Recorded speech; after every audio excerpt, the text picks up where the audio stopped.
नमस्कार सगळ्यांना. एक भाजी जर दोन प्रकारे खायला भेटली तर नक्कीच कुणालाही आवडणार, होय की नाही? भाजीला लागणारं साहित्य आहे 2-3 मिरच्या, कढीपत्ता, कोथिंबीर आणि कोबी. मसाल्यांमध्ये आपण घेतोय बेसिक असे मसाले.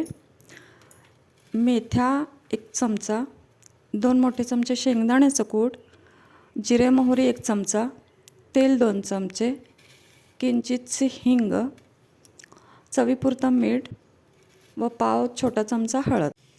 आपण इथं कढई ठेवले गॅसवर तापायला. कढई तापली की त्यामध्ये ओतायचं तेल. तेल तापलं की त्यामध्ये टाकायची जिरं मोहरी. जिरं मोहरी व्यवस्थित तडतडून द्यायचं. तर आपण घेतलेत मेथीचे दाणे.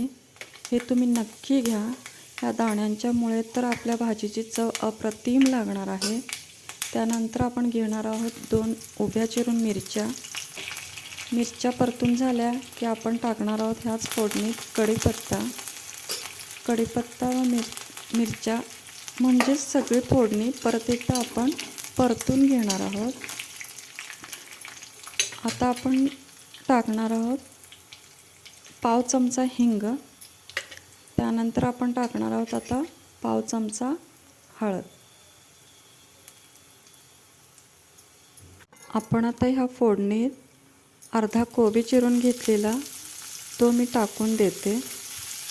ही अशी कमी मसाल्यांची पाणी न वापरता केलेली भाजी तुम्हाला नक्की आवडेल. तुम्ही करून बघा. इथं माझा कोबी कढईत टाकून झाला आहे. आता आपण सगळे मसाले त्याला व्यवस्थित लागावेत म्हणून कोबी परतून घेणार. आपण इथं भाजी परतून घेत आहोत जेणेकरून फोडणीतल्या मसाल्यांची चव भाजीला एकसारखी लागेल. आपण भाजीला अजिबात पाणी वापरणार नाही आहोत. फक्त वाफेवर आपण ती शिजवून घ्यायची आहे जेणेकरून तिची चव अजूनच छान लागणार आहे आपल्याला. इथं आपण भाजीत मीठ घालून घेतो आहे चवीनुसार.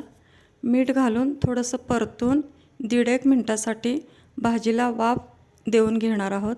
त्यासाठी आपण झाकण लावलं आहे. 1.5 मिनटानंतर आपण कढईवरचं झाकण काढून बघायचं आहे. अशी वाफ आलेली असणार आहे.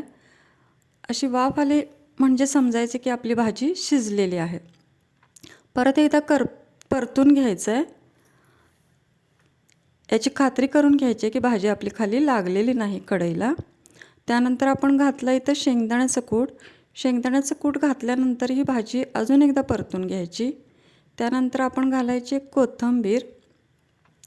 कोथिंबीर घालून व्यवस्थित तिला पुन्हा एकदा मिक्स करून घ्यायची आहे. कमी मसाल्यातली अवघ्या 5 ते 7 मिनटात तयार होणारी आपली भाजी इथं तयार आहे. अजिबात ह्या भाजीला जास्त वेळ लागत नाही. पिवळ्या आणि हिरव्या कॉम्बिनेशनची भाजी किती सुरेख दिसते. तुम्ही नक्की बनवून पहा. व्हिडिओ आवडल्या असल्यास लाईक करा, शेअर करा, सबस्क्राईब करा. ही भाजी तुम्ही चपाती किंवा भाकरीबरोबर खाऊ शकता. खूप छान लागते. हा झाला भाजीचा पहिला प्रकार. मी व्हिडिओच्या सुरुवातीला म्हणाले तसं. भाजीचा दुसरा प्रकार म्हणजे ह्याच भाजीत तुम्ही दही मिक्स करून कोशिंबीरसारखी बनवली आणि तीही खाल्ली की अप्रतिम लागते. कोशिंबीर म्हणून हा झाला भाजीचा दुसरा प्रकार.